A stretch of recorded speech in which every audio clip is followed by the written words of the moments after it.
2 týdny uplynuly jako voda a máme tady konečně recenzi na Samsung Galaxy Z Flip 8. A tato recenze je možný, že bude laděná trošičku víc depresivnějc, protože tady máme možná konec jedné éry. Tak se jdeme na to mrknout.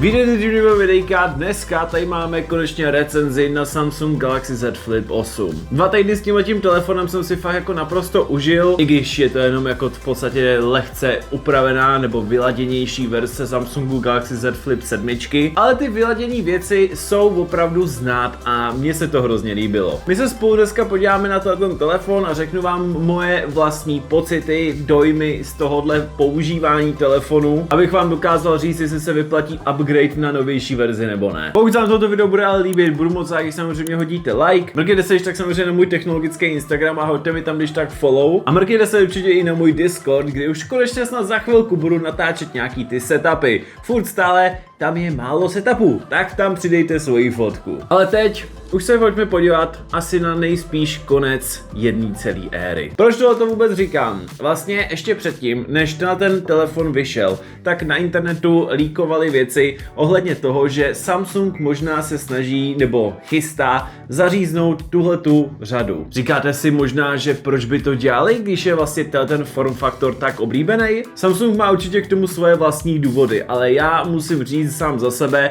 já jsem hrozný zastánce téhletý malý skládačky. Je to tak lehký, jednoduchý, malý, je to prostě super. Jenom bych ale ještě chtěl říct na začátek, nejsou tady žádný potvrzený informace od Samsungu, jsou to víceméně jenom teorie od leakerů a podobně, nicméně jakoby dává to tak nějak jako logiku. Prvním důvodem je strop celý téhletý malý konstrukce. Vnější displej vlastně pokrývá úplně totálně celý předek a kam to chcete škálovat dál? Myslím si, že jako celkově vymyslet nějaký další vzhled, který by byl úplně totálně jiný oproti tomuhletomu vzhledu, už jako jde horko těžko. A samozřejmě můžete si i všimnout toho, že furt neustále všude možně líkujou se věci, jako například to, že Samsung testuje i třeba například trifold, což je v podstatě to, že se to vlastně složí vlastně na dvakrát. Takže vlastně Samsung Galaxy Z Flip 8 je absolutním vrcholem, co si vlastně můžete představit pod Včkem v dnešní době. Teda alespoň od Samsungu. Pojďme se ale teď už momentálně teda společně podívat na to, jaký je ten telefon a porovnáme si ho určitě i s Flipem 7, protože upřímně je mu podobnej hrozně moc. Pojďme začít technickýma specifikacema a hlavně vzhledem. Co se týče vzhledu, tak 8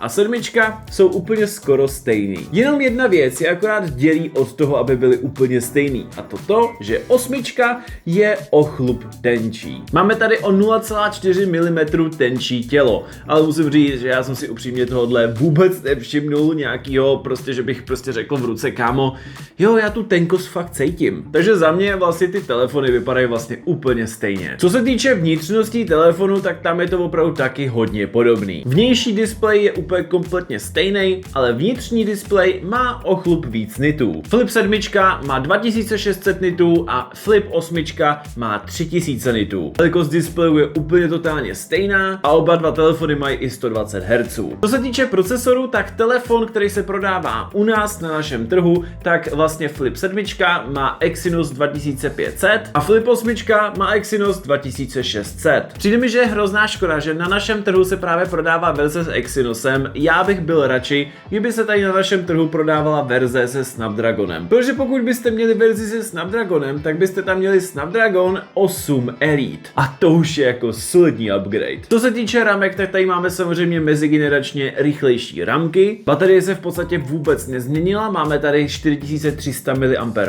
a stále tady máme jenom 25W nabíjení. No a finálně, co se týče foťáků, tak tady máme úplně stejný foťáky, až na to, že Flip 8 má nový obrazový procesor. Některé fotky mi opravdu přijdou, že jsou lepší, ale zároveň některé fotky mi přijdou, že jsou i zároveň trošku horší než Flip 7.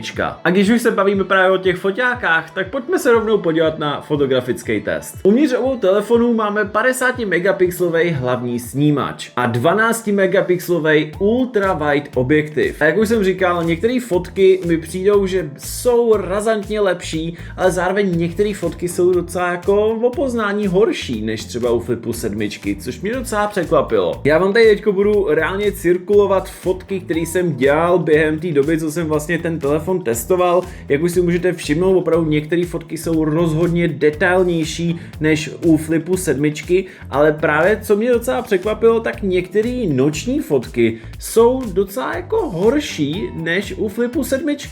A to jsem si myslel, že přesně ten nový obrazový senzor bude v tomhletom lepší. Ono obecně u Flipu 7, ale mi přijde i zároveň u Flipu 8, ten foťák není prostě žádná topová třída. Je to hrozná škoda, upřímně, protože kdyby v podstatě právě i ten telefon měl skvělý foťák, tak si myslím, že by to byl fakt jako top tier telefon. Já u těch flipových telefonů to beru tak, že prostě tady si platíte za to, že máte úplně malý telefon do ruky a vlastně i jako trochu ta daň za to je právě i ta kvalita toho foťáku. Ale je to škoda. Na rozdíl od toho video mně přijde, že je jako razantně kvalitnější než přesně fotoaparát, což mi přijde, že je docela bizár. Ale co si budem, mně vždycky přišlo, že Samsung uměl daleko lépe video než fotky. Video z tohohle telefonu mi přijde, že je fakt jako skvělý, máte ho pěkně stabilizovaný ve 4K v 60 fps.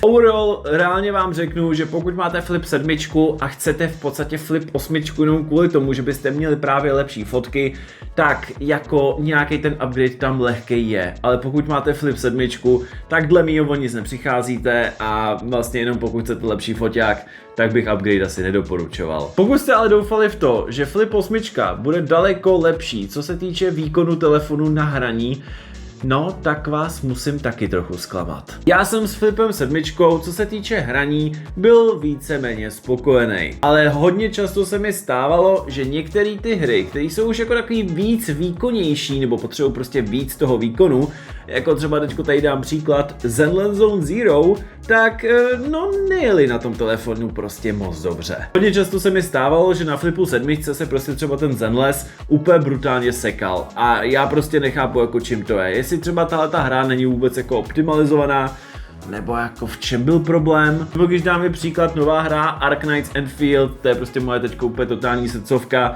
tak na Flipu 7 jede v pohodě, ale sem tam už se taky zadrhává. A já si myslím, že je ten největší problém, že vlastně ten samotný telefon se hodně často přehřejvá a nemá prostě ten dostatečný výkon na ty nejlepší top hry, což je prostě škoda. No ale jak je na tom Flip 8? Je tam konečně nějaký ten upgrade nebo ne? No, musím vás zklamat. Jako upgrade tam rozhodně je. Ale třeba například Zenless Zone Zero se na tom seká o chlup méně než na Flipu 7, ale seká se na tom stejně. Já jsem rádi doufal, že když si na tohle ten telefon nebo pro ten Zenless stáhnu, takže to konečně pojede krásně plynule. No ono to jako jede plynulejc, ale že by to byla nějaká spása, to se říct nedá. Jako rozhodně Flip 8 je na tom daleko líp než Flip 7. Jako upřímně u toho Zenlessu nebyl to tak jako hrozný jako u Flipu 7.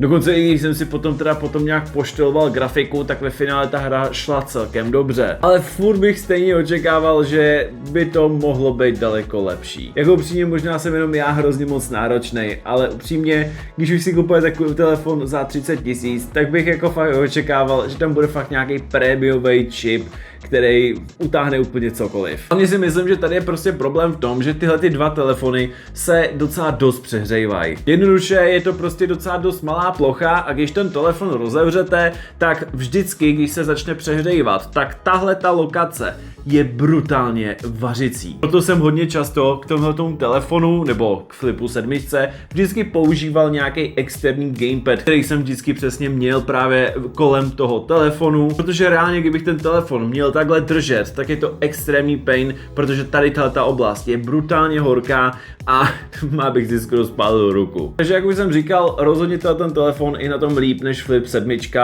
jenom je to škoda, že na tom není ještě líp. No ale jak je na tom baterka? Upřímně, na Flipu 7 mám vždycky většinou ten telefon jeden celý den, úplně totálně na pohodu a nemůžu si stěžovat. Flip 8 je na tom úplně stejně, přece jenom máme tady úplně stejnou baterii, takže můžeme očekávat úplně stejný výsledek. Ale přijde mi, že se vybíjel trošičku pomalejc, protože ono je upřímně možný, že tam přímo máme nějaký ten lehký upgrade té baterie a že to není úplně totálně stejná baterie, jako byla u Flipu 7. Nicméně ta její velikost je vlastně fakt úplně stejná, takže prostě žádný extrémní velký rozdíl tam není. Poslední věc, kterou bych tady ještě s váma chtěl dneska probrat, je tenhle ten ohyb, který máme samozřejmě u všech možných Vček. Já jsem se na tenhle ten ohyb zaměřoval u předchozího videjka právě na ten telefon a říkal jsem si, hele, já doufám, že ten telefon už na tom bude daleko líp, než třeba například Flip 7. A rozhodně musím říct, je na tom razantně líp. Já jako ten telefon víceméně jsem měl skoro furt neustále třeba takhle zavřenej, protože já hodně často používám tu vnější obrazovku, když potřebuji něco vždycky rychle udělat, tak to většinou udělám na té přední obrazovce a nemusím otvírat složitě vždycky takhle telefon. A musím říct, že opravdu ten ohyb je razantně menší než právě u Flipu 7. Já jsem si právě myslel, že žádný velký prostě rozdíl ohledně ohybu tady prostě nebude, ale opravdu Samsung předělal pant a je to znát. Takže pokud jste se opravdu báli toho, že třeba opravdu hele, tady se prostě neudělá žádný upgrade, tady furt neustále bude ten ohyb vidět, tak ne. Rozhodně vám můžu říct, že za 2 týdny používání tohoto telefonu ten ohyb tam reálně není vůbec vidět. Já jsem fakt jako hrozně překvapený a i když přesto přejedu rukou nebo prstem, tak vůbec skoro nic necítím. Já se pokusím vám to tady nějak jako názorně ukázat na kameru, abyste přímo viděli, jak moc velký ohyb tam jde opravdu vidět. Já třeba sám teďko na to se snažím ten ohyb reálně vůbec najít, abych ho viděl. A jde to fakt jako horko těžko. Opravdu s tím Samsung si hodně pohrál. OK, finální verdikt, co se týče tohohle telefonu, vyplatí se vůbec upgradeovat z předchozího modelu nebo ne? Nebo když ještě řeknu blbě, vyplatí se upgradeovat třeba ještě z dál předchozích modelů jako Flip 6 a dál? Pokud máte Flip 7, tak asi bych vám úplně nedoporučoval upgradeovat, protože si myslím, že těch upgradeů tady vlastně vůbec moc není. Poďáky tady máme vlastně úplně stejný, jediný co se změnilo, tak tady máme nový AI funkce v rámci One UI 9, který si stejně myslím, že přijdou i na Flip 7, teda já v to aspoň teda doufám. A vzhledově je ten telefon vlastně 1:1 právě co se týče i s Flipem 7, což je hrozná škoda. A tím pádem se vlastně i dostáváme k tomu, že vlastně ten telefon mi přijde, že vlastně dosáhnul svýho konstrukčního finále, nebo vrcholu, chápem se. Takže vlastně pokud máte třeba ještě předchozí modely jako Flip 5, 6, nebo dejme tomu ještě Flip 4 nebo 3, což upřímně to už se docela bych se divil, že by někdo z vás měl ještě Flip 3. Já jsem se jí zbavil, co to jen rychle šlo, když jsem mohl mít Flip 7. Tak vám rozhodně doporučuji upgrade. Opravdu tohle je fakt jako super věcička, co se týče nějakého toho upgradeu. A myslím si, že tohle je momentálně asi tím pádem jakoby nejlepší varianta Flipu od Samsungu, pokud se na to koukáte právě pohledem z těch starších modelů. Tak či tak, ale co si o tomhletom telefonu myslíte vy sami? A zároveň co si i myslíte možná o konci samotné flipové řady? Myslíte si, že tady ještě nějaký nový flipy potom do budoucna příští rok budou? Nebo už tady jenom budou foldy? Já sám doufám, že Samsung překvapí a příští rok tady bude Flip 9. Za mě by to bylo fakt jako skvělý, já bych byl úplně nadšený a upřímně bych asi i sám já šel do upgradeu, protože upřímně Flip 7 mám strašně moc rád, ale takhle co, za 2 roky mám nový telefon a bylo by to docela jako fajn mít zase nějaký ty nový funkce. Budu se fakt jako rádi za to modlit. Tak či tak, doufám, že se na tohoto video líbilo, pokud jo, hoďte like, napište mi do komentářů nějaký postřehy právě tady k této recenzi a my se uvidíme příště. Zatím se mějte. Čus.